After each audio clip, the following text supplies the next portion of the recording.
Buenas noches, tengan todos ustedes. El día de hoy vamos a dar inicio ya a la ponencia de injuria renal aguda, que estará a cargo del doctor Hugo Iparraguirre Aliaga. Les comento un poco del doctor Hugo. El doctor Hugo ha sido ex interno del Hospital Nacional Edgardo Revalliategui Martins, ha sido ranking en el examen nacional de medicina, egresado del quinto superior de la Facultad Daniel Alcides Carrión, y médico serumista en el puesto de salud San Juan de Llanac. También es docente actualmente en la Academia de Ciencias Médicas, así que esperemos que disfruten de la ponencia de hoy, la cual va a ser muy didáctica. Cualquier duda, cualquier inquietud, pueden dejarla en los comentarios del chat o para resolverla al final de la misma ponencia. Así que espero puedan disfrutar de la ponencia, y que les sirva mucho. Así que, doctor Hugo, estamos con usted.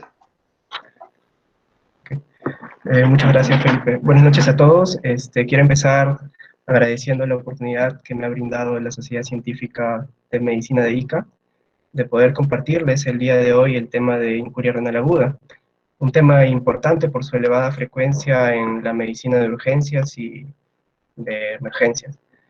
Entonces vamos a empezar definiendo injuria renal aguda como la disminución brusca y súbita de la función renal que usualmente se presenta dentro de las 48 horas de evolución. Esta disminución del filtrado glomerular va a tener principalmente dos consecuencias, ¿no? Uno, la elevación de productos nitrogenados, representados principalmente por la urea y la creatinina, y la disminución del flujo urinario. Debemos de recordar de que el 40% de las injurias renales agudas se van a presentar con una diuresis aparentemente normal, ¿ok? Entonces, un 60% de las injurias renales agudas son del tipo oligúricas y un 40% son no oligúricas, ¿sí? Otra característica de la injuria renal aguda es que es potencialmente reversible, lo que significa que si nosotros identificamos y tratamos precozmente la causa, la etiología, el riñón va a poder recuperar su función en un 100%, a diferencia de la enfermedad renal crónica, que el deterioro es progresivo e irreversible porque hay fibrosis del parénquima renal. Como tercera característica, bueno, es que se puede presentar en riñones previamente sanos o con enfermedad renal crónica previa, ¿no? Por ejemplo, un paciente con nefropatía diabética que tras una diarrea intensa sufre una deshidratación que le puede llevar a una injuria renal agregada a su enfermedad renal crónica de base, ¿no? Y bueno, ya que tocamos el punto de disminución del flujo urinario, o sea, de oliguria, la vamos a definir en la práctica clínica usualmente como una diuresis por debajo de 400 mililitros al día, según algunos autores. Hay otros autores que la definen por debajo de 500, hasta algunos incluso la definen por debajo de 700. Sin embargo, aquí en esta imagen les he traído una definición fisiológica de oliguria. ¿Qué es lo que sucede? Usualmente nosotros, a través de nuestro metabolismo endógeno y del aporte exógeno de la dieta, generamos cierta cantidad de osmoles que van a tener que ser eliminados a través del riñón para mantener de esta manera un equilibrio del medio interno adecuado. Usualmente esta generación osmolar es de 10 miliosmoles kilo día. 10 miliosmoles kilo día. Para una persona de 60 kilos, se está generando al día unos 600 miliosmoles. Y el riñón, en su máxima capacidad de concentración, puede eliminar hasta 1200 miliosmoles por litro de orina producida. De modo que necesita al menos 500 mililitros para poder eliminar estos 600 miliosmoles que se generan en nuestro organismo. ¿Sí? De lo contrario, niveles inferiores de orina se estaría reteniendo estos miliosmoles. ¿Ok? Sin embargo, como les he mencionado, hay autores que son más permisivos en cuanto al término de oliguria, que lo definen como una diuresis menor a 0.5 mililitros por kilo hora, que para una persona de 60 kilos tenemos un aproximado de 700 mililitros por día, y otras definiciones más restrictivas, en las cuales define oliguria como una diuresis inferior a 0.3 mililitros por kilo hora, que para una persona de 60 kilos promedio tenemos un valor aproximado de 400 mililitros por día. Pero recuerden que en la práctica clínica usamos más el punto de corte de 400 mililitros, ¿ok? Por día, por debajo de los 400 mililitros por día. Anuria la definimos por debajo de los 100 mililitros por día, y poliuria en valores superiores a 3 litros por día, ¿ok? Entonces, a lo largo del tiempo se ha tratado de clasificar la injuria renal aguda, ¿no? Con diferentes criterios. Tenemos los criterios de Akin, los criterios de Rifle, y los que actualmente usamos en la práctica clínica, que son los criterios de Cadigo. Sin embargo, quiero comentarles acerca de los criterios de Rifle, que fueron ampliamente usados en épocas pasadas, porque además de clasificarnos la severidad de la injuria, también nos daban el pronóstico de la injuria renal, que básicamente proviene de su acrónimo, ¿no? De Rifle, de R de riesgo, I de injuria, F de fallo, L de loss o pérdida en español, y de E de EN, ¿no? Que detalla una enfermedad renal crónica terminal. Entonces, Rifle utiliza principalmente dos criterios, ¿no? El filtrado glomerular y el flujo urinario. Entonces, riesgo se relaciona con una injuria leve, injuria con un aquí moderado y fallo severo. De modo que riesgo nos describen como un aumento de creatinina por 1.5 por encima de su valor basal, o un descenso del filtrado glomerular superior a 25%. Injuria nos lo definen como un aumento de creatinina 2 veces el valor basal, o un descenso del filtrado glomerular por encima del 50%.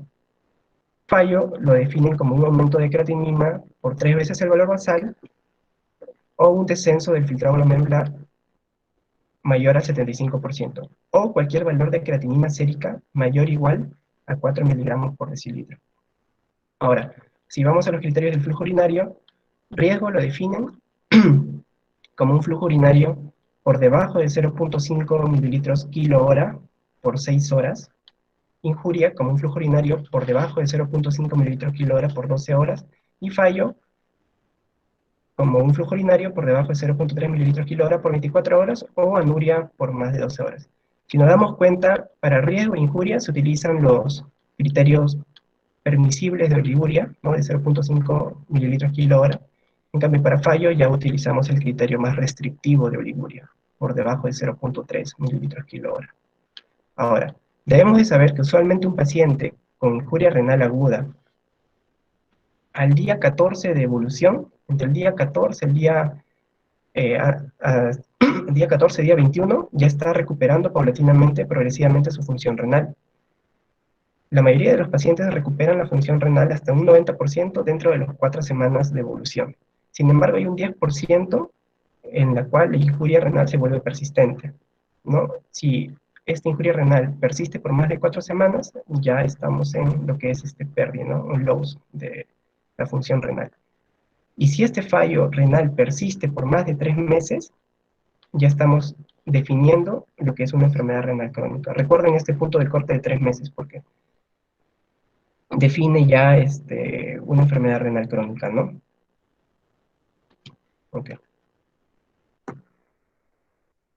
Pero como les mencioné, lo que actualmente utilizamos hoy en día es la clasificación de Cadigo, la cual define aquí con uno de los siguientes criterios, ¿no? El primer criterio dice es un incremento de la creatinina sérica mayor o igual a 0.3 miligramos por decilitro en las primeras 48 horas, un incremento en la creatinina sérica mayor o igual a 1.5 el valor basal, o que se presume que es el basal del paciente en los primeros 7 días, y un volumen urinario por debajo de 0.5 mililitros kilo hora por 6 horas. Basta con uno para que se catalogue el paciente para que como que se encuentra en falla renal aguda, ¿ok? Sin embargo, estos criterios tienen sus limitaciones, porque uno, nos preguntamos, ¿y cuál será el valor basal de un paciente, por ejemplo, que nos ingresa por emergencia, en un paciente nuevo, que lo evaluamos por primera vez, y no tenemos el valor basal de su creatinina. Entonces, lo que la CADIO nos recomienda es que indaguemos 3 meses previos en el historial del paciente y revisemos si es que posee alguna creatinina basal. Si posee una, tomamos esa como valor de referencia, o podemos utilizar los valores estándares de 1.3 de creatinina en el varón y de 1.1 en la mujer. ¿Ok? Otra limitación en cuanto a estos parámetros es que la creatinina sérica se eleva después de 48 horas de producida la injuria renal.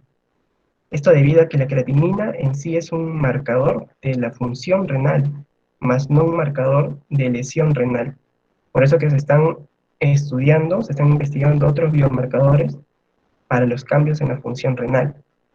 Pero la creatinina sérica sigue siendo actualmente el único valor de laboratorio utilizado en las definiciones formales y el más utilizado en la práctica clínica. ¿Sí? Entonces, la CADIGO también estadifica a LACI en 3 estadios clínicos, que son similares en realidad a los del rifle. Son similares a los del rifle, salvo algunas cosas que les ha agregado, ¿no? Por ejemplo, en el estadio 1 tenemos de que lo define como una creatinina sérica entre 1.5 y 1.9 del valor basal, o mayor o igual a 0.3, un incremento mayor o igual a 0.3 miligramos por decilitro. ¿Sí? Esto es lo que le agrega, ¿no? Porque todo lo demás es igual. En cuanto a creatinina sérica y en cuanto a flujo urinario. Por ejemplo, en estadio 2 te dice que va de 2 a 2.9 por encima del valor basal. En estadio 3, estadio clínico 3, te dice que la creatinina sérica está 3 veces por encima del valor basal. O un incremento de la creatinina sérica mayor o igual a 4 miligramos por decilitro. Y eso también le agrega la necesidad de terapia de reemplazo renal, ¿no? O que el paciente llegue a diálisis. Eso también ya lo define como estadio 3 de injuria renal aguda. ¿Ok? En cuanto al flujo urinario es similar, menor a 0.5 mililitros kilo hora por 6 horas, menor de 0.5 mililitros kilo hora por más de 12 horas, o la definición más restrictiva de oliguria, que es menor de 0.3 mililitros kilo hora por mayor o igual a 24 horas, ¿no? O anuria por más de mayor o igual a 12 horas. Bien. En cuanto a la epidemiología de la injuria renal aguda, debemos saber de que hasta el 20% de los pacientes que se encuentran en la unidad de cuidados intensivos presentan injuria renal aguda. Y de todos los pacientes que presentan injuria renal aguda, hasta un 10, casi un 10% llegan a diálisis, o diálisis de urgencia. Porque recordemos que también hay diálisis selectiva, que se les brinda a los pacientes con enfermedad renal crónica, usualmente que se encuentran en estadio 5, ¿sí? Un 23% de los pacientes con sepsis llegan a tener injuria renal aguda. Y todo esto se asocia a una mayor morbimortalidad intrahospitalaria. Es por eso la necesidad de un diagnóstico precoz, un tratamiento adecuado, ¿no? de la causa que está generando la injuria renal. Entonces, así como les mencioné que no necesariamente todo paciente con injuria renal aguda va a ir con oliguria, también hay causas en donde hay elevación de la urea y de la creatinina sin que haya injuria renal aguda. Entonces, como sabemos, la urea es producto del metabolismo proteico hepático. Entonces, se va a encontrar elevado cuando tenemos una ingesta proteica elevada, cuando infundimos aminoácidos a pacientes o en estados hipercatabólicos. Los corticoides también elevan la urea, recordemos eso. ¿Sí? Y en hemorragias digestivas altas también vamos a encontrar urea elevada, porque se propone de que la sangre también va a producir productos nitrogenados que se van a reabsorber a través de la luz intestinal y esto va a aumentar las concentraciones de urea. Sin embargo, las concentraciones de creatinina van a estar normales, ¿no? O ligeramente elevados por el tema de la hemorragia.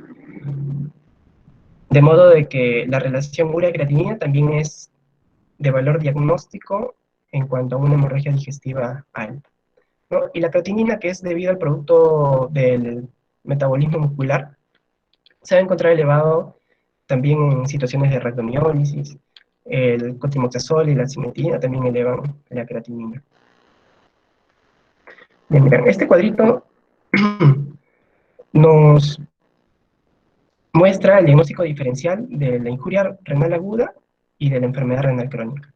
Entonces, en cuanto a la duración de los síntomas, la injuria renal aguda se va a presentar en días o semanas, usualmente dentro de las primeras 48 horas de evolución. En cambio, la enfermedad renal crónica, por definición, es aquel fallo renal que persiste por más de 3 meses. ¿Ok? Como la injuria es un proceso agudo, el paciente va a tener una mala tolerancia a la uremia. Sin embargo, un paciente con enfermedad renal crónica de larga data va a tener una mejor tolerancia a la uremia. Otro ítem muy importante es la ecografía, porque nos va a detallar sobre el tamaño renal. Un paciente con enfermedad renal crónica tiene los riñones pequeños, usualmente. En cambio, un paciente con injuria renal aguda, su riñón es de características normales. Entonces, deben de recordar que el riñón en un paciente con enfermedad renal crónica va a haber una pobre diferenciación córtico-medular y la corteza renal se va a encontrar disminuida. Sin embargo, hay situaciones o hay patologías que producen enfermedad renal crónica con riñones grandes. ¿Y cuáles son? Por ejemplo, tenemos el caso de la enfermedad renal poliquística, que va con enfermedad renal crónica con riñones grandes. Después, por ejemplo, tenemos el caso del mieloma múltiple.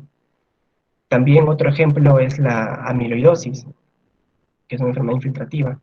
La nefropatía diabética, que es la primera causa de enfermedad renal crónica, también va con riñones grandes. Otro caso es el de el cáncer renal, que a la larga te lleva a una enfermedad renal crónica con riñones grandes. ¿Ok? Pero quiero que se les quede claro el concepto de que usualmente la enfermedad renal crónica va con riñones pequeños. Además, en la enfermedad renal crónica se pierde la función hormonal del riñón. Y como es de saber, la eritropoyetina se sintetiza en un 95% en el riñón y un 5% en el hígado, ¿no? A nivel renal, la eritropoyetina se va a sintetizar a nivel de los fibroblastos peritubulares de la médula renal, ¿no? De esta manera, un paciente con enfermedad renal crónica va a tener anemia del tipo normocítica normocrómica. También sabemos de que a nivel renal se da la segunda hidroxilación de la vitamina D a nivel del túbulo contorneado proximal, ¿no? Ahí se activa, se produce el metabolito más activo de la vitamina D, ¿no? El calcitriol. Entonces, que también se va a ver afectado esto en un paciente con enfermedad renal crónica, va a haber una disminución de la vitamina D con una disminución del calcio sérico que va a llevar a un hiperparatiroidismo secundario que va a generar una osteodistrofia renal porque va a sacar calcio del hueso hacia el plasma, ¿no? Entonces recordemos que en la enfermedad renal crónica la función hormonal se encuentra afectada, la función hormonal del riñón se encuentra afectada, ¿sí? Bien. Ahora, nosotros podemos clasificar la injuria renal aguda de, según la localización de la injuria, ¿no? Puede ser prerrenal, renal intrínseco o posrenal, ¿no? La prerrenal es la más frecuente, ¿no? Sobre todo en la comunidad. Pero si nos preguntan cuál es la injuria renal más frecuente en pacientes hospitalizados, es la de etiología renal o intrínseca, ¿sí? Y la menos frecuente de todas es la posrenal, ¿ok? Entonces, En cuanto a la injuria prerrenal, debemos de recordar que a nivel del capilar glomerular, a nivel del capilar glomerular, para que se dé o para que se favorezca la tasa de filtración glomerular, la filtración glomerular, van a intervenir tres presiones, principalmente, ¿no? Tenemos la presión hidrostática del capilar, que va a favorecer el filtrado glomerular, debido a que va a sacar agua y solutos de los capilares glomerulares hacia el espacio de Bowman. Después tenemos la presión oncótica del capilar, que está dado por las proteínas, que va a estar en contra del filtrado glomerular porque va a retener agua y solutos en el capilar glomerular. A su vez, también tenemos otra presión que se opone al filtrado glomerular, que es la presión hidrostática de la cápsula de Bowman, ¿no? Y que en conjunto la sumatoria de estas tres presiones nos va a dar la presión de filtración neta, ¿no? O también llamada presión efectiva de filtración, que es positiva, ¿no? Que más o menos ronda los 10 milímetros de mercurio. Sin embargo, todas las causas que nos disminuyan esta presión hidrostática del capilar va a hacer que esta presión efectiva de filtración tienda a cero, y por lo cual va a cesar el filtrado glomerular o va a disminuir el filtrado glomerular, ¿no? Entonces aquí tenemos todas las causas que nos van a disminuir la presión hidrostática glomerular, ¿no? O el capilar, que nos van a generar hipotensión glomerular. Tenemos las pérdidas reales, ¿no? Ese es el caso de las diarreas, los vómitos, el uso de diuréticos, las quemaduras, que por pérdida del estrotocórneo hay un aumento de las pérdidas insensibles. Tenemos las hemorragias, tenemos también la disminución del gasto cardíaco, ¿no? En el caso de la insuficiencia cardíaca congestiva. Y también tenemos, por ejemplo, las pérdidas por tercer espacio, ¿no? Donde disminuye el volumen circulante efectivo, como es el caso de las peritonitis, el caso del síndrome nefrótico, la cirrosis, que se va a generar, va a haber pérdida por tercer espacio, ¿sí? Y va a disminuir el volumen circulante efectivo. También tenemos otros casos, como por ejemplo la vasoconstricción de la arteriola aferente, ¿no? Que lo causan los AINES que al inhibir las prostaglandinas, estas prostaglandinas usualmente mantienen vasodilatado la arteriola aferente, ¿no? Que al ser inhibidas por los AINES, ¿no? Por la línea de la ciclooxigenasa 2, ¿no? Que va a generar las prostaglandinas, que a nivel renal van a generar vasodilatación de la arteriola aferente, van a ser afectadas por los AINES, y que de esta manera va a afectar la autorregulación renal, ¿sí? Van a disminuir de manera significativa el flujo sanguíneo a nivel del capilar glomerular, y con esto disminuir la presión hidrostática glomerular. Por otro lado, también tenemos aquellos fármacos que te van a vasodilatar la arteriola eferente. Si nosotros vasodilatamos la arteriola eferente, todo este flujo sanguíneo del capilar va a fugar, a fugar por la arteriola eferente, disminuyendo aquí la presión hidrostática del capilar, ¿no? Como es el caso de los IECAs o de los bloqueadores de los receptores de angiotensina, ¿no? Como el sartán. Entonces, usualmente siempre te colocan un caso clínico, ¿no? De un paciente con estenosis bilateral de la arteria renal, en donde de manera bilateral, supongamos que por una aterosclerosis, el flujo plasmático renal se encuentra disminuido, llega un flujo menor hacia la arteriola aferente. Y por compensación, el organismo va a activar el sistema renina-angiotensina-aldosterona, y la angiotensina va a compensar esta presión de filtración, generando una vasoconstricción de la arteriola eferente, ¿no? Sin embargo, si a estos pacientes les administramos IECAS o ARAS, y vamos a alterar ese mecanismo fisiológico compensatorio que ellos tienen, llevándolos a una injuria renal aguda, ¿no? Con elevación abrupta de la creatinina. De modo que si ustedes dan a un paciente IECAS o ARAS-2 y en un control de laboratorio ven que ha elevado de manera significativa la creatinina, deben de sospechar o deben de descartar una estenosis bilateral de las arterias renales. ¿Ok? Entonces, entonces sabemos que la ira prerenal es un estado funcional, es una alteración funcional en donde todavía no hay un daño estructural del riñón, donde el organismo todavía tiene la capacidad de compensar la injuria, ¿no? Donde tiene todavía la capacidad de la noxa que está produciendo la injuria, hacer que esto todavía no se exprese de manera significativa, como en el caso de la necrosis tubular aguda, donde ya el daño es estructural. Entonces, ¿qué sucede?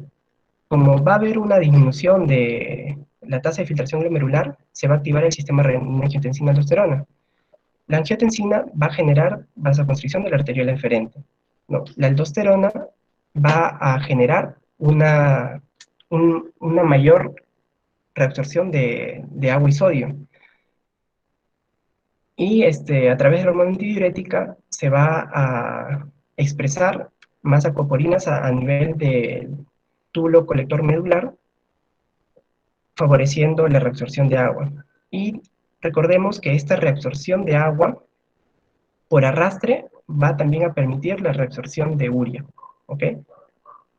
Por eso que en los estados prerrenales se va a reabsorber mayor cantidad de urea y la urea se va a encontrar un poco más elevado en sangre, a diferencia de la creatinina, porque la creatinina no se reabsorbe a nivel tubular, solo se secreta, ¿ok? Entonces recordemos ese detalle. Entonces, todas las alteraciones analíticas que encontremos en un paciente con ira prerrenal van a estar explicados por la activación del sistema renina-angiotensina-aldosterona, ¿ok? Que lo vamos a ver más adelante, ¿sí? Entonces, el siguiente tipo de injuria renal aguda es la de tipo intrínseca, ¿no? En donde aquí ya hay un daño estructural del parénquima renal. Entonces, las etiologías pueden atacar los cuatro compartimientos, uno de los cuatro compartimientos del riñón, ¿no? Puede atacar a nivel tubular, puede lesionar a nivel de su intersticio, puede lesionar a nivel glomerular o vascular. Y de lejos la causa más frecuente de todas es la que genera lesión tubular, ¿no? La necrosis tubular aguda, que a su vez puede ser de etiología isquémica, que es por perpetuidad de la injuria renal de tipo prerrenal, ¿no? Que no se trató bien, que no se diagnosticó a tiempo, no se trató a tiempo, va a evolucionar en una necrosis tubular aguda de tipo isquémica. Y por otro lado tenemos lesión tubular por tóxicos, ¿no?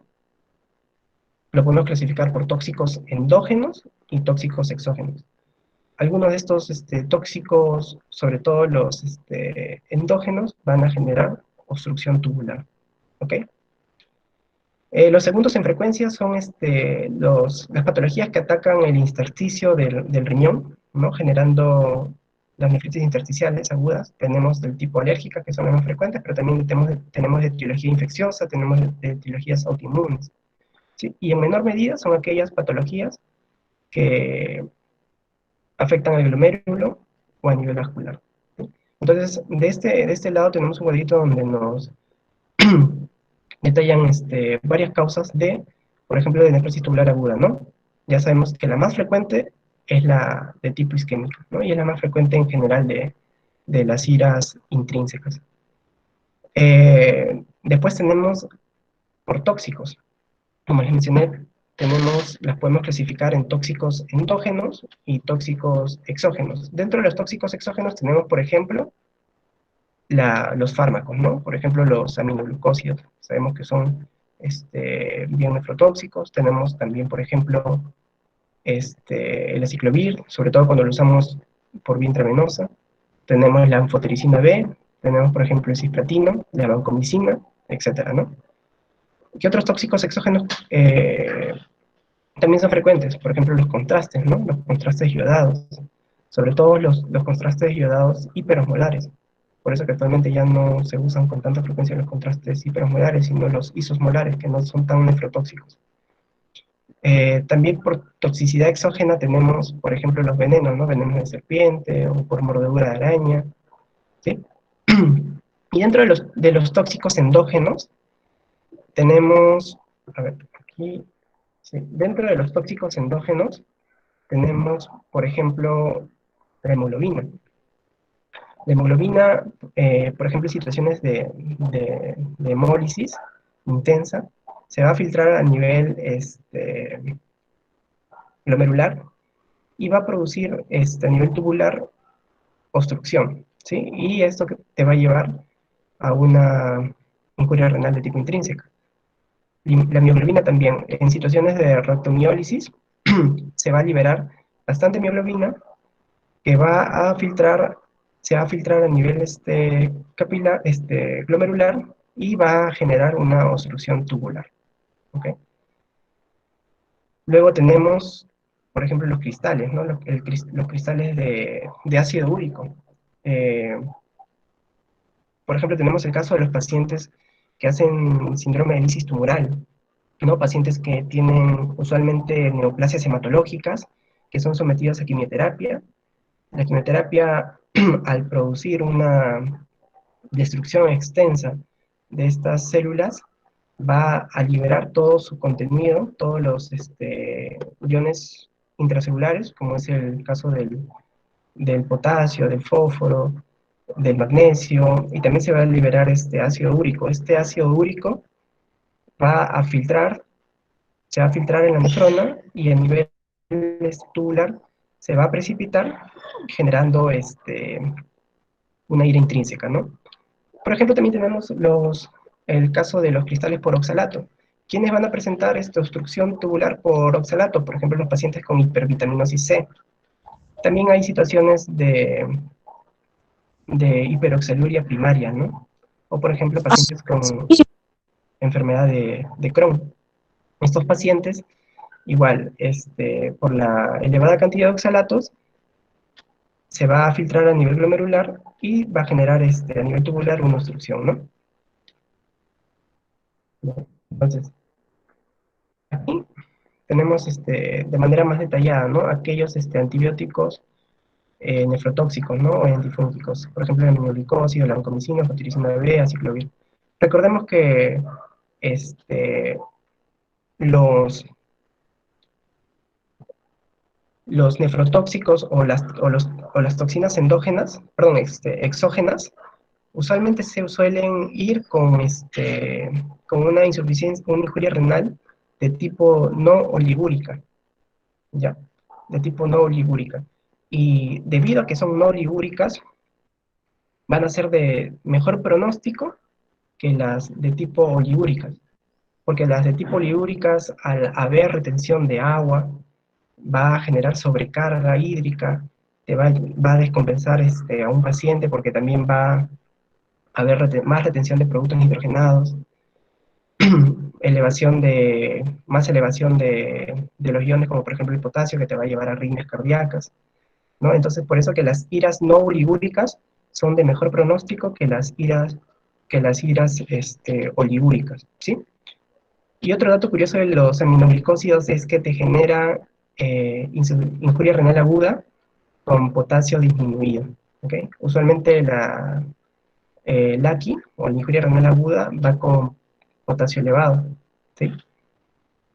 Pero este dato curioso de la aminoglicósido que va con injuria renal aguda con potasio disminuido, al igual que la nefritis intersticial por leptospirosis. La leptospirosis también genera potasio y aquí con hipocalemia, ¿sí? Bien.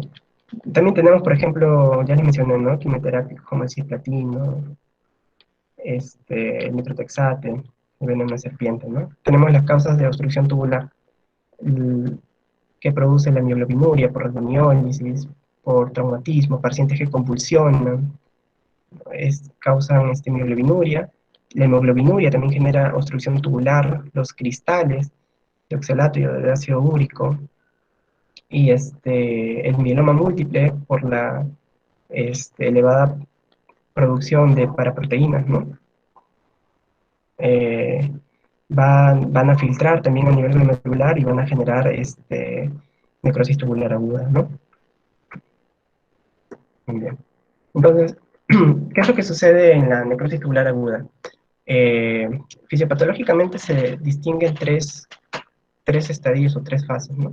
Una fase de iniciación, que es la que va desde el momento de la injuria renal hasta, sea tóxica o isquémica, ¿no? Hasta la instauración ya de la necrosis tubular, ¿no? Con desprendimiento de las células tubulares, las células del epitelio tubular, hacia la luz tubular que va a generar obstrucción tubular, ¿no? Pero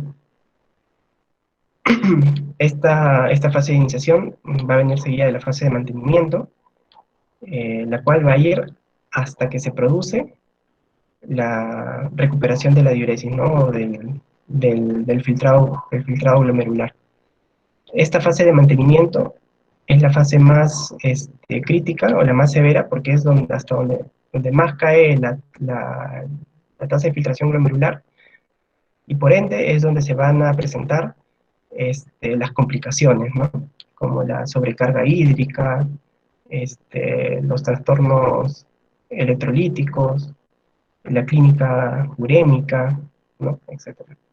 Entonces, pero llega un punto en donde el epitelio tubular comienza a regenerarse, como todo epitelio se comienza a regenerar, que más o menos esta reparación inicia entre el día 7 al día 14, perdón, el día 21, se comienza a regenerar el epitelio, y aquí en esta etapa usualmente va a haber una poliuria, ¿no? Pero es una poliuria inefectiva porque el epitelio tubular aún no es capaz de concentrar la orina, ¿ok? Y tampoco es capaz de eliminar los productos nitrogenados, ¿no? Los desechos nitrogenados. Entonces, usualmente en la fase de iniciación, o en la fase de inicio, si la cursa con oliguria, ¿no? Y si la injuria es severa, puede llegar hasta la anuria, ¿no? En la fase de mantenimiento, la diuresis es variable. Y en la fase de reparación, la diuresis usualmente va con poliuria, ¿no? Pero una poliuria inefectiva. Entonces, como le decía, hasta el día 21 o en las primeras 4 semanas, el 90% de los pacientes tienden a recuperar la función renal, ¿no? Bien por reparación del epitelio o por un adecuado soporte, ¿no? Tratando la etiología de fondo.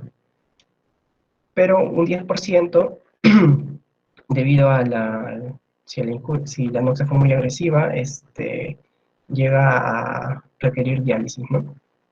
De urgencia. Entonces, ya hemos hablado sobre la necrosis tubular aguda, ¿no? Que es la causa más frecuente de injuria renal intrínseca.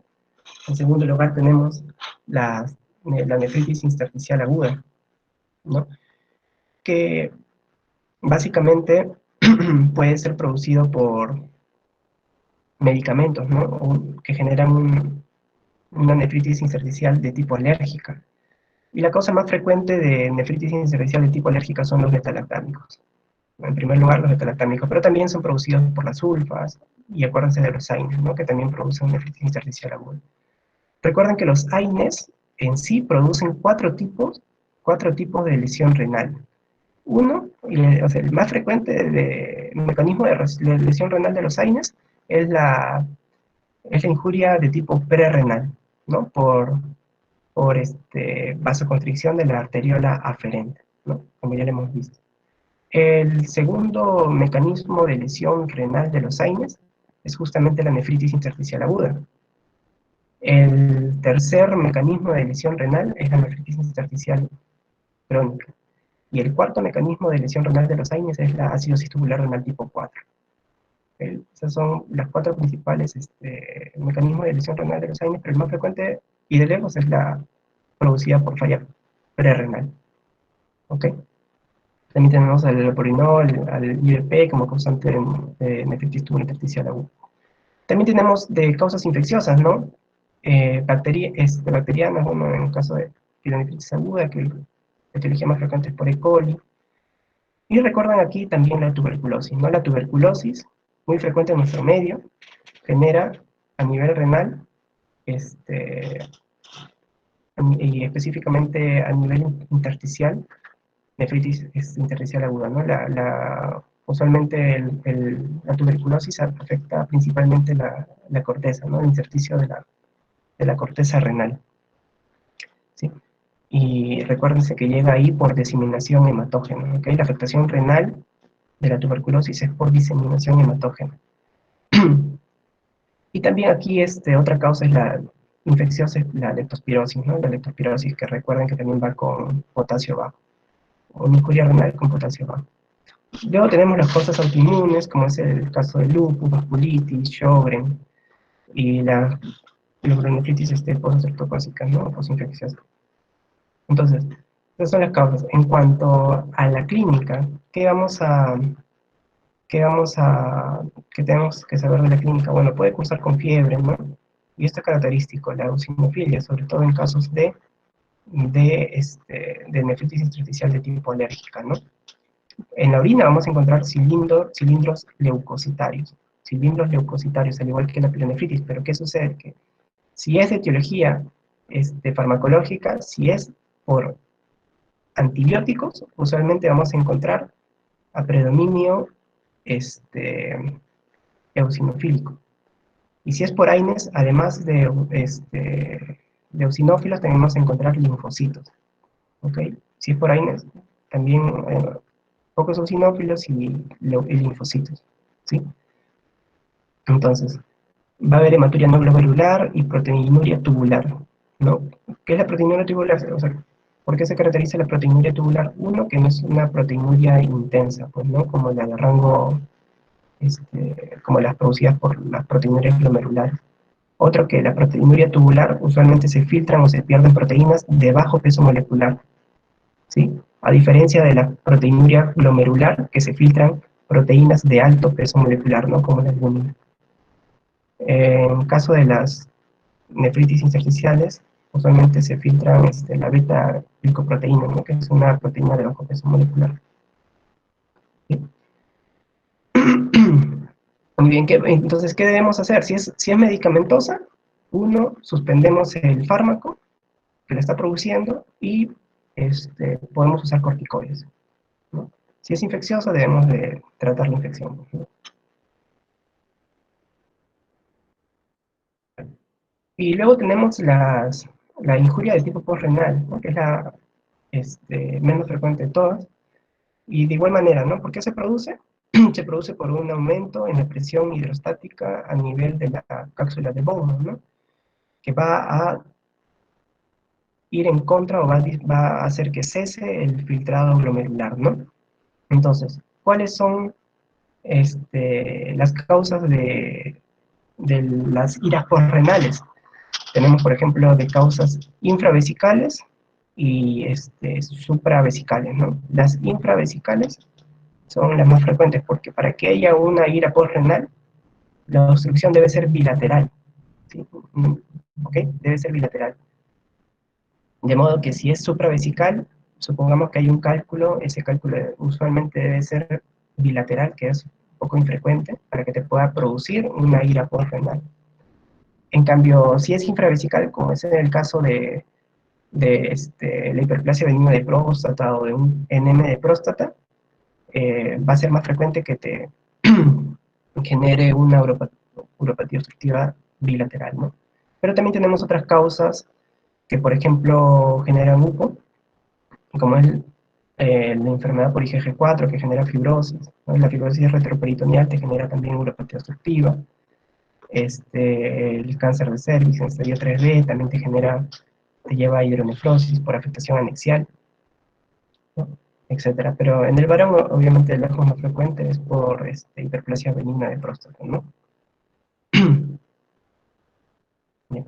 ¿Y cuál es la característica analítica? Usualmente la analítica de la postrenal es similar a la analítica de la renal o intrínseca, ¿no? Entonces, ¿cuáles van a ser las manifestaciones clínicas en un paciente con injuria renal aguda? Bueno, tenemos principalmente la, por el lado de la urea, ¿no? La clínica urémica, ¿no? Que se manifiesta por un síndrome urémico caracterizado por náuseas, vómitos, alteración del sensorio, astenisis, convulsiones, y algo muy importante que está acá, la uremia, la uremia produce disfunción plaquetaria. Esta disfunción plaquetaria es la que genera las hemorragias, ¿no? Hay hemorragias digestivas por uremia, ¿no? Que en estos casos podemos usar, en el caso de hemorragias, podemos usar desmopresina, ¿no? La desmopresina, aparte de su uso en hemofilia A, porque te eleva el factor de von Willebrand, que va de la mano con el factor 8, también te eleva el recuento plaquetario, ¿no? Entonces, supongamos, o por ejemplo, tengamos un paciente con injuria renal aguda, que aún no encontramos la causa, ¿no? O ha sido un deterioro tan severo, tan progresivo, que la ha llevado a la anuria y necesitamos biopsiarlo, ¿no? Y sus niveles de urea están por los aires. La principal complicación de la biopsia renal es el sangrado, es la hemorragia. De modo que no vamos a poder biopsiar si es que si el paciente está con niveles de urea bien elevados. Entonces, para prevenir la hemorragia podemos usar desmopresina, ¿no? La desmopresina. Otras alteraciones clínicas que te podemos encontrar también es por alteración electrolítica, ¿no? La principal y la que te puede llevar a la muerte de manera rápida es la hipercalemia, ¿no? Porque genera arritmias cardíacas de tipos bloqueos, ¿no? También te puede generar ictus. Y por la clínica por sobrecarga de volumen, ¿no? Que te puede generar derrame pericárdico, brote pericárdico, te da rompimiento cardíaco, crépitas por un edema de pulmón. Claro que la urea también te genera pericarditis urémica, ¿sí?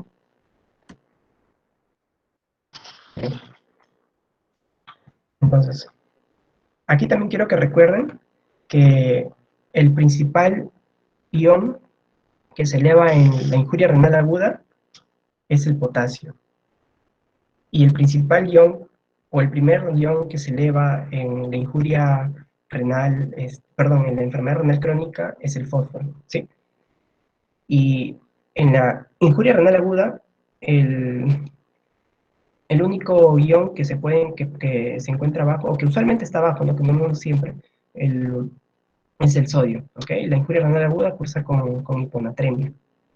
Y el potasio puede estar bajo en los casos que les he mencionado, ¿no? Por aminoglucosis o por leptospirosis, o por ejemplo un paciente con diarrea intensa, que por la misma diarrea ha perdido potasio, puede cursar también con hipocalemia, ¿no? Pero usualmente el primer ion que se eleva en aquí es el potasio, y usualmente el ion que se encuentra abajo es el sodio, ¿no?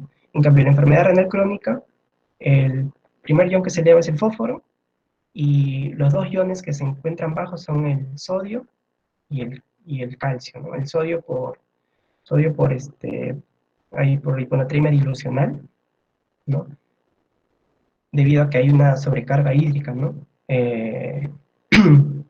a haber una hiponatremia dilucional, pero de por sí la concentración de sodio corporal va a estar normal, ¿no? Solo que si lo comparamos, porque la hiponatremia en realidad no mide tanto la concentración sérica de sodio, sino mide la relación de agua y sodio que hay en el cuerpo. Entonces, va a haber hiponatremia tanto en ambos casos, pero en la enfermedad renal crónica por afectación hormonal, porque el riñón ya no es capaz de activar la vitamina D, también va a haber hipocalcemia, ¿no? Entonces, en cuanto al abordaje diagnóstico, en cuanto al abordaje diagnóstico, es importante la historia clínica, porque dentro de la historia clínica debemos hacer una buena anamnesis, ¿no? Debido a que debemos de valorar los antecedentes personales del paciente, ¿no? Debemos de indagar sobre la analítica previa, porque eso nos va a informar si el enfermo tenía afectación renal. Además, debemos de indagar si es que ha consumido alguna medicación nefrotóxica, ¿no?, que nos pueda llevar a una injuria de tipo renal o intrínseca. Debemos de indagar si es que ha sufrido algún traumatismo o ha convulsionado, porque esto nos puede llevar a la rhabdomiólisis, y la rhabdomiólisis a su vez a una ira intrínseca. También debemos de evaluar si tiene clínica de prostatismo, ¿no?, para descartar una neuropatía obstructiva, si es que el paciente tiene depresión hidrosalina, que nos puede llevar a una ira perrenal. Y debemos en sí indagar si es que tiene alguna enfermedad sistémica asociada a alguna nefropatía, ¿no?, como en este caso el lupus, alguna vasculitis, amiloidosis, mieloma múltiple. Y en cuanto a la exploración física, esta va a estar principalmente orientada a descartar obstrucción del tracto urinario, ¿no? De modo que el tacto rectal va a ser imprescindible en la exploración de un paciente con injuria renal aguda, ¿no?, para ver si es que si hay este agrandamiento de la próstata, ¿no? Ahora, también debemos hacer una palpación abdominal, ¿no?, para descartar si hay un globo vesical. Y si es que el paciente no orina de manera espontánea, debemos de evaluar colocar una sonda vesical. Bueno, también dentro de los volúmenes urinarios nos va también a orientar a qué tipo de ira se trata, porque si tenemos una ira de tipo prerrenal, sabemos que por definición esta va a cursar como oliguria. Si tenemos una ira de tipo renal, si es por tóxicos exógenos, sabemos que el tipo de ira es no ligúrica, ¿sí?, que son de mejor pronóstico. Si es por pigmentos exógenos, perdón, endógenos, van a cursar con iras no oligúricas, perdón, oligúricas. Y si es por una uropatía obstructiva, ¿no?, por iras postrenales, van a cursar con, incluso con anuria, ¿no? Va a ir con anuria. Ahora, dentro del examen general de orina, es importante el sedimento, ¿no?, y observar sobre todo los cilindros. Por el cilindro también cada cilindro te va a orientar a una patología específica. Por ejemplo, en la falla prerrenal vamos a encontrar cilindros hialinos, ¿no?, que son cilindros en realidad fisiológicos, que no necesariamente denotan alguna patología, porque también se puede presentar de manera fisiológica cuando hacemos ejercicios, con estados de fiebre, ¿no? Por ejemplo, en la falla de tipo renal intrínseca, vamos a encontrar cilindros epiteliales, que son aquellos que se forman por el desprendimiento de las células tubulares que van a precipitarse con las proteínas de TAM-CORFAT, que se secretan a nivel tubular, y van a formar estos cilindros epiteliales, ¿no? Luego estas células se van a degenerar, van a formar detritos, que van a dar la apariencia de granos, ¿no? Por eso que con el tiempo se forman los cilindros granulosos en la ira renal intrínseca. También, por ejemplo, tenemos el caso del síndrome nefrótico. El síndrome nefrótico cursa con cilindros grasos, ¿no?, o cuerpos ovales, cilindros grasos. El mieloma múltiple cursa con cilindros de células gigantes. También tenemos el caso, por ejemplo, que hemos visto de las nefritis intersticiales, ¿no?, que cursan con cilindros eosinofílicos, ¿no?, cilindros leucocitarios, y vamos a encontrar eosinófilos también en orina. La pielonefritis también va con cilindros leucocitarios. Los cilindros eosinofílicos, además de encontrarse en las nefritis intersticiales de tipo alérgica, también la vamos a encontrar en las ateroembolias, ¿okay?, en las ateroembolias. Otro ejemplo, los cilindros hemáticos, lo vamos a encontrar en las glomerulonefritis, ¿sí? Y así, ¿no? Por ejemplo, el cilindro telescopados, que son aquellos característicos del lupus, ¿no?, donde vamos a encontrar diferentes tipos de cilindros, porque el lupus genera una variedad de lesiones a nivel renal, donde vamos a encontrar proteinuria, hematuria, y en conjunto se denomina cilindro telescopado. Y de esa manera, por eso es importante también el examen general de orina, ¿no? Y más importante aún es el índice urinario, ¿no? Porque nos va a permitir el diagnóstico diferencial entre una ira prerrenal de una necrosis tubular aguda. Entonces, hay índices eh, más importantes que otros, como por ejemplo el FENA. El FENA es el índice más importante para diferenciar un fracaso prerrenal de un fracaso renal. Y ahora, como ya he explicado, en la injuria prerrenal, toda la analítica va a ser producto de la activación del sistema renina-angiotensina-aldosterona, ¿no? Si la aldosterona va a reabsorber agua y sodio, ¿cómo va a estar el sodio urinario a nivel? ¿Cómo va a estar el sodio urinario? Va a estar bajo, ¿cierto? Por eso que en la ira prerrenal hay un sodio urinario por debajo de 20 miliequivalentes por litro. Si se está reabsorbiendo bastante agua a nivel tubular, la concentración, o sea, la orina va a salir más concentrada, por lo tanto la osmolaridad urinaria va a estar también elevada, usualmente por encima de los 500, ¿ok? 350, 500, algunos autores.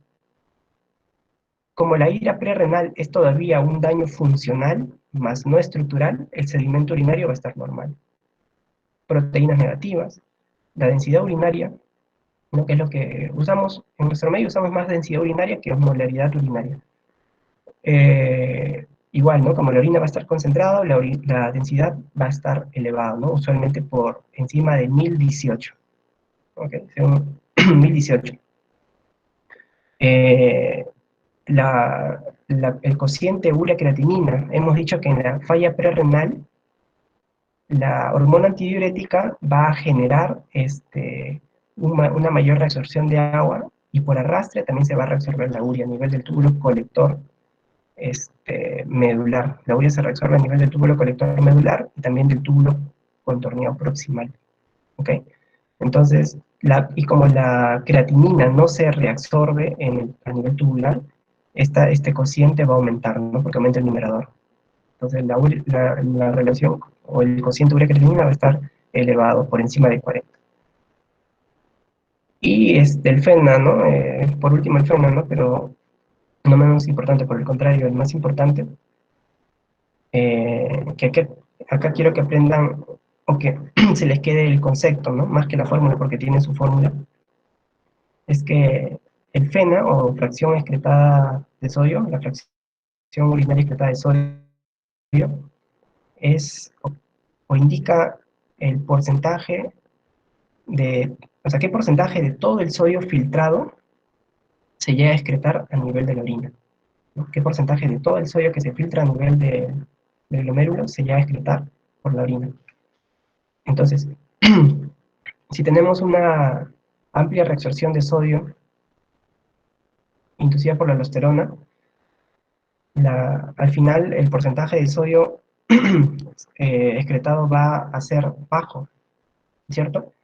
Por eso que el FENA en la injuria prerrenal va a ser, se va a encontrar por debajo de 1. Y por otro lado tenemos la necrosis tubular aguda, ¿no? En donde ya al haber un daño estructural, las células del epitelio tubular no van a responder al estímulo hormonal de la activación del sistema renina-angiotensina-aldosterona, de modo que ya no se va a reabsorber agua, no se va a reabsorber sodio, por eso que el sodio urinario lo encontramos elevado, el túbulo no es capaz de concentrar la orina se va a encontrar diluida, ¿no? Por eso que la osmolaridad está abajo, menos de 500 o 350. Como ya acá hay un daño estructural, el sedimento urinario vamos a encontrarlo alterado, ¿no? Vamos a encontrar acá los cilindros granulosos, va a haber proteínas en orina, 1 o 2 cruces, la densidad también se va a encontrar elevado, bajo, por encima de 1018, y como aquí ya no se va a reabsorber urea, la relación urea-creatinina se va a encontrar baja, ¿no? ¿Y cómo va a estar el FENA? Si ya no se reabsorbe sodio, va a estar elevado, ¿no? Usualmente algunos autores señalan mayor de 2, ¿ok? Mayor de 2, un FENA mayor de 2 en el caso de la necrosis tubular aguda. ¿Y cómo es la analítica de una injuria de tipo postrenal es similar a la de una necrosis tubular aguda. ¿Okay? Muy bien. Y como tratamiento general, bueno, si estamos ante un paciente con injuria prerrenal, lo primero que tenemos que hacer es reponer líquidos, ¿no? Con suero fisiológico por vía intravenosa, a razón de 500 a 1000 mililitros por hora durante las primeras 2 horas, y después se prosigue con suero fisiológico por vía intravenosa en dosis mínima de 3 litros al día, ¿no? Debemos necesariamente medir la diuresis de manera horaria, y si el paciente no orina espontáneamente, vamos a colocar una sonda vesical, pues no. También es importante que debamos evitar las agresiones nefrotóxicas, ¿no? De dos maneras. Uno, suspendiendo los fármacos nefrotóxicos, o si necesitamos usarlo, debemos de ajustar las dosis, ¿no? Debemos de ajustar las dosis. Debemos de optimizar la hemodinámica, o sea, tanto la presión arterial media como el gasto cardíaco. Y no hay un efecto beneficioso del uso de dopamina y de diuréticos o de manitol. Los diuréticos no son beneficiosos, sobre todo cuando la diuresis está muy disminuida, ¿no? Por debajo de 200 mililitros por día. O cuando ya hay una creatinina plasmática superior a 5 miligramos por decilitro, o cuando hay una injuria renal por más de 36 horas de evolución. Obviamente debemos de corregir las alteraciones electrolíticas, ¿no? Sobre todo la hipercalemia que es la que te va a generar las arritmias cardíacas, ¿no? Usualmente lo primero que tenemos que hacer ante un paciente con hipercalemia es administrar gluconato de calcio, que es un estabilizador de membrana, y de ahí lo segundo es tratar de, por redistribución celular, bajar las concentraciones de potasio, ¿no? Usamos usualmente soluciones polarizantes como es insulina con dextrosa, porque sabemos que la insulina mete potasio a las células. También podemos usar nebulizaciones, ¿no? Porque los beta agonistas también meten potasio a la célula. Y también podemos usar bicarbonato, ¿no? Porque el alcalosis mete potasio a la célula, ¿no? Entonces, pero lo primero es gluconato de calcio para estabilizar la membrana del cardiomiocito. Y ya de ahí, ojo que estas medidas están redistribuyendo el potasio. O sea, el potasio va a seguir elevado, solo que ya no va a estar en el intravascular, sino va a estar en el intracelular. Pero lo hacemos como segunda medida porque es lo más rápido. De ahí ya debemos eliminar el potasio, ¿no? Con la resina de intercambio iónico. Entonces, ¿qué otra cosa que también tenemos que hacer? Es corregir la acidosis metabólica, ¿no? Y que sobre todo se va a tratar cuando el pH se encuentre por debajo de 7.1, ¿no? Lo vamos a tratar con bicarbonato. Además, debemos de asegurar un adecuado aporte de nutrientes. Nosotros sabemos que la injuria renal aguda es un estado de hipercatabolia. Entonces, debemos de incrementar la ingesta calórica del paciente, ¿no? A unos por encima de 30 kilocalorías por kilo día, ¿no? 35 a 50. Ahora, la ingestión de sodio también se va a restringir, ¿no? De 2 a 4 gramos por día. Ahora, en cuanto a proteínas, si el paciente aún no está en diálisis o no requiere diálisis, y debemos de restringir proteínas, ¿no? Debemos dar una dieta hipoproteica para disminuir la producción de desechos nitrogenados.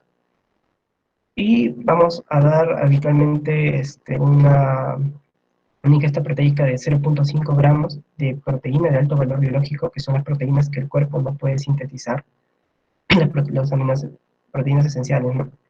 Que el cuerpo no puede sintetizar. Lo damos a razón de 0.5 gramos kilo día, pero si el paciente ya está en diálisis y por intermedio de esta podemos ya eliminar estos productos nitrogenados, ya vamos a dar un mayor aporte proteico, ¿no? Por encima de 1 gramo kilo día. De igual manera vamos a restringir el potasio, ¿no? A 40 miliequivalentes días, vamos a restringir el fósforo a 800 miligramos por día. Entonces, aquí les he traído las complicaciones de la injuria renal aguda, ¿no? Que se va a presentar retención nitrogenada, va a haber se va a encontrar en un estado de hipercatabolia, por la, va a haber por la retención de sodio, va a haber hipertensión, va a haber una expansión extracelular que te va a llevar a un edema periférico pulmonar, ¿no? Eh, También el tema de la hipercalemia, ¿no? O de las alteraciones electrolíticas que te genera, la acidosis metabólica y la clínica urémica, ¿no? Ahora, ¿cuándo vamos a indicar diálisis de urgencia a los pacientes con AQI? Aquí, una manera de recordarlo es con la mnemotecnia A, E, I, O, U, ¿no? La A, cuando el paciente se encuentra con una acidosis metabólica refractaria a tratamiento médico. Acidosis metabólica refractaria a tratamiento médico, o sea que hemos dado bicarbonato y no ha respondido a esto, ¿no? La E de edema agudo de pulmón. Paciente con edema agudo de pulmón refractario a tratamiento médico, hemos dado furosemida, furo, y no solucionamos su cuadro agudo, también va a diálisis, ¿no? La I de iones, ¿no? Sobre todo hipercalemia, ¿no? Si hay hipercalemia refractaria a tratamiento médico, también se va a diálisis el paciente. La O de otros, ¿no? Por ejemplo, intoxicación por drogas dializables, ejemplo, intoxicación por etilenglicol, intoxicación por metanol, ¿no? Recuerden que la intoxicación por etilenglicol va también con formación de cristales de oxalato, ¿ok? Ese es un dato de la intoxicación por etilenglicol. Si en el paciente en examen de orina encontramos cristales de oxalato, o sea, es un indicio de que se haya podido intoxicar con etilenglicol, ¿no? Usualmente el antídoto es con el etanol, ¿sí? Con etanol, pero también esta otra opción es dializarlo, ¿no? Dializarlo. Y la U de clínica urémica, pues, ¿no? Si el paciente presenta encefalopatía urémica, pericarditis urémica, gastropatía urémica o diálisis hemorrágica, también se va a diálisis, ¿no? Estos son, en cuanto a los niveles de urea y creatinina, varían según los autores. Algunos dicen urea más de 250, otros más de 220, ¿no? O sea, varía, depende de la bibliografía, ¿sí? Entonces, hay realmente se le puede brindar al paciente diálisis de dos maneras, ¿no? Una es la hemodiálisis a través un catéter eh, que se puede poner a nivel femoral o subclavio, y el otro es la diálisis peritoneal, ¿no? Que es más fisiológico.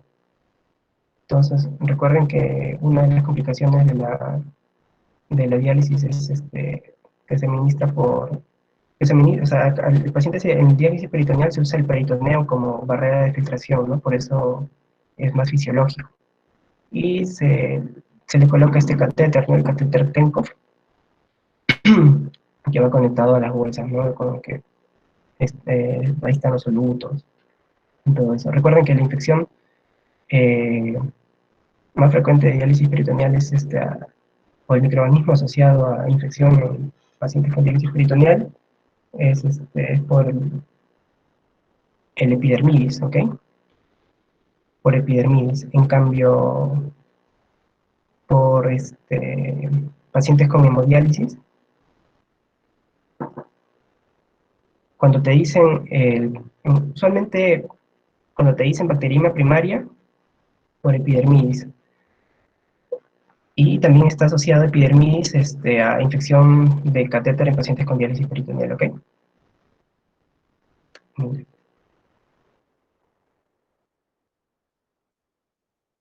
Ya. Entonces, ya para terminar,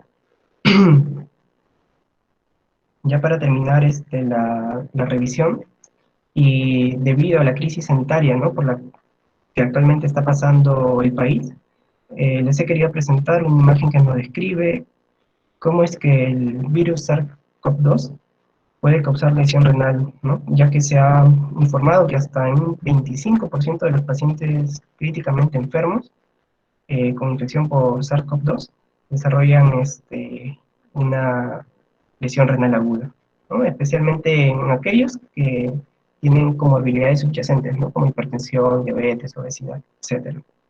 Entonces, en cuanto a la fisiopatología de la injuria renal aguda asociada a COVID-19, va a estar relacionado principalmente por mecanismos específicos y mecanismos inespecíficos. Dentro de los mecanismos específicos de lesión renal es por lesión directa del epitelio tubular a nivel del túbulo contáneo proximal por parte del virus, ¿no? SARS-CoV-2. Lo que sucede es que el virus se internaliza dentro del epitelio de las células epiteliales tubulares a través de los receptores EK2 y CD147. ¿Ok? Y aquí dentro del epitelio tubular va a generar necrosis tubular aguda. A su vez, este SARS-CoV-2 va a activar de manera desbalanceada el sistema renina-angiotensina-aldosterona, que va a producir inflamación, fibrosis y vasoconstricción, ¿no? Todo esto va a llevar a una disfunción glomerular. A su vez, a nivel glomerular, el SARS-CoV-2, el virus SARS-CoV-2, se va a entrar en los podocitos también a través de los receptores CK2 y va a generar disfunción podocitaria, ¿no? Entonces, todas estas alteraciones a nivel glomerular van a generar un tipo de glomerulopatía, que es la glomerulosclerosis focal y segmental. Esa es la glomerulopatía que se está relacionando más con lesión inducida por SARS-CoV-2. ¿Qué cosas más produce el virus a nivel renal? También aquí va a activar lo que es la cascada de coagulación, generando necrosis fibrinoide y isquemia glomerular. También va a generar obstrucción tubular por los eritrocitos. Y también va a activar diversas citoquinas, ¿no? Factor necrosis tumoral alfa, la interleuquina 1, interleuquina 6, que en conjunto van a generar lesión glomerular. A su vez, dentro de los mecanismos inespecíficos, los vamos a encontrar principalmente en los pacientes que se encuentran en la unidad de cuidados intensivos, debido a que estos pacientes van a presentar inestabilidad hemodinámica, van a presentar, se van a encontrar en estados de hipovolemia, por el mismo tratamiento que reciben en UCI van a recibir drogas nefrotóxicas, y por el hecho de que a veces la mayoría de los pacientes se encuentran en ventilador mecánico, reciben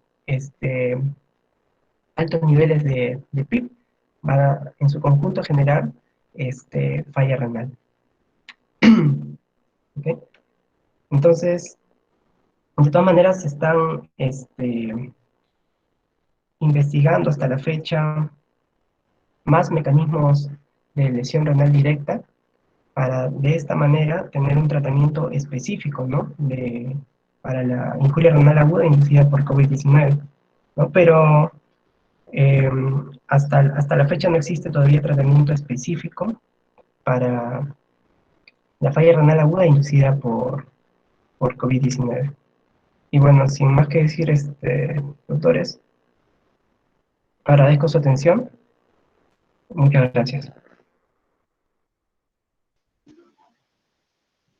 Muchas gracias, doctor Iparraguirre. Muy clara y muy llena de conocimiento su ponencia. Chicos, si tienen alguna duda, alguna inquietud, pueden dejar sus preguntas aquí en el chat. Vamos a dar unos 2 minutos para recibir sus preguntas.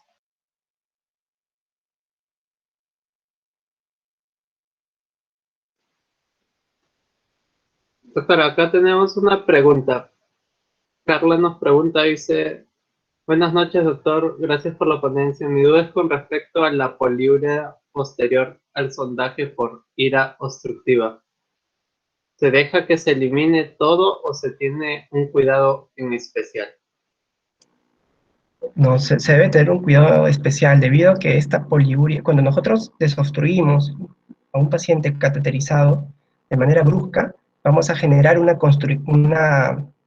reflejo de constricción de la vejiga, un colapso de la vejiga que al final te puede producir sangrado, una hemorragia vesical. De modo que nosotros no podemos desobstruir bruscamente a un paciente con algún tipo de uropatía obstructiva, ¿no? Por el riesgo de generar este sangrado. Incluso muchas veces se generan a nivel por constricción del músculo de trusor, se va a generar ciertos émbolos, ¿no? Y hay riesgo de generar también embolia y sobre todo la hemorragia, ¿no? A nivel vesical.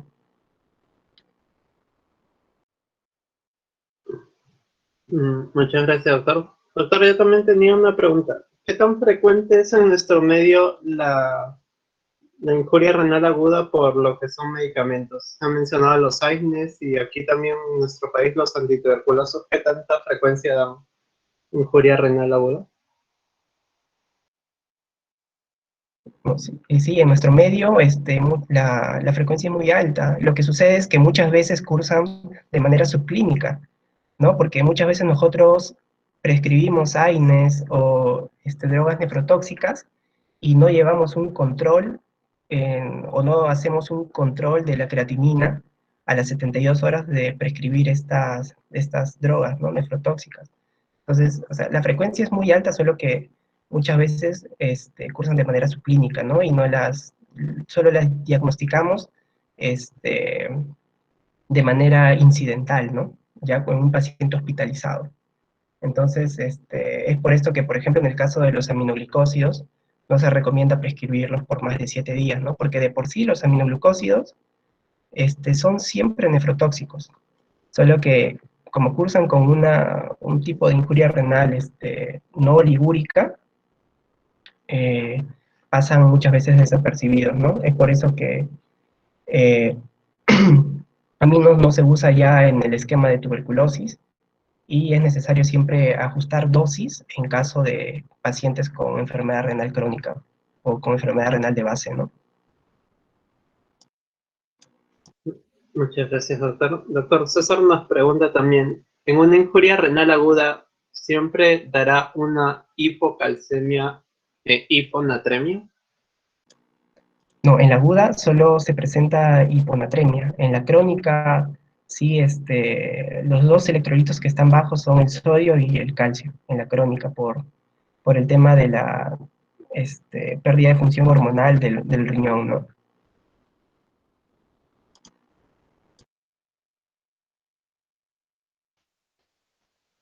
Sam nos agradece también, dice muy buena ponencia, doctor. Doctor, ¿y nos podría poner en contexto cómo es que se presenta en la emergencia un paciente con injuria renal aguda? Ya. A ver, sí, o sea, en realidad el, el contexto puede ser diverso, ¿no?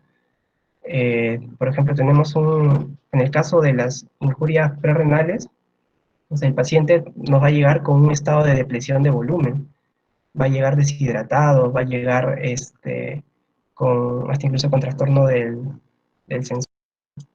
De modo que los debemos de sospechar principalmente en un paciente adulto mayor, ¿no? Porque estos tienen más riesgo de generar una falla prerrenal que las demás personas que los otros grupos etarios, ¿no? De modo que si es un paciente que tiene injuria renal por uropatía obstructiva, ya va a tener antecedente de clínica prostática, ¿no?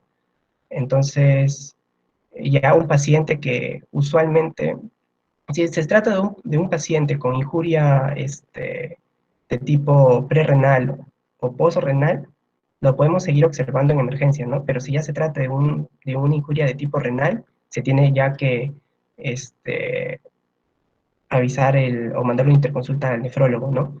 Pero usualmente ya cuando la injuria avanza, va a generar clínica urémica, ¿no? Ya la clínica urémica se va a caracterizar por asterixis, convulsiones, náuseas, vómitos. En realidad es una clínica inespecífica. Tú tienes que ver el contexto, ¿no? De qué es lo que le ha podido llevar a la falla renal aguda.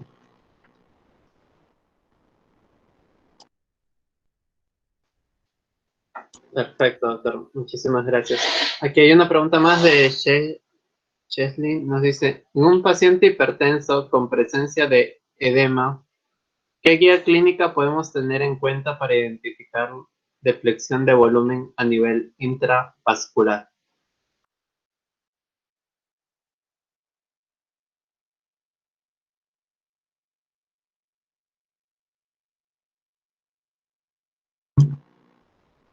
A ver, disculpe, ¿puedes repetirme la pregunta? Sí, es la pregunta, la última, la de Chesley. Nos dice, en un paciente hipertenso con presencia de edemas, ¿qué guía clínica podemos tener en cuenta para identificar la deflexión de volumen a nivel intravascular?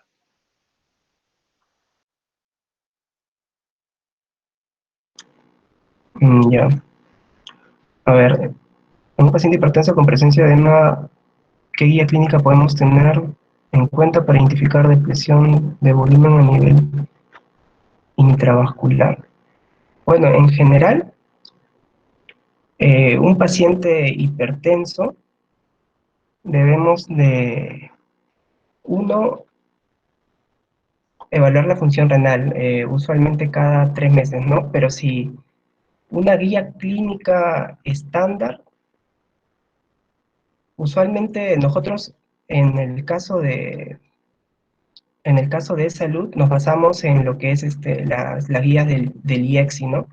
En el IECSI encontramos diversas guías clínicas, por ejemplo, para pacientes hipertensos, para pacientes diabéticos, y ¿qué otras guías clínicas te puedo recomendar? Bueno, básicamente las del IECSI, porque es las que nos basamos en sus protocolos, que es una recopilación en realidad de diferentes guías de varias partes del mundo. Hacen unos análisis estadísticos y ellos al final sacan los protocolos, ¿no? Que son aquellos en los que nos basamos.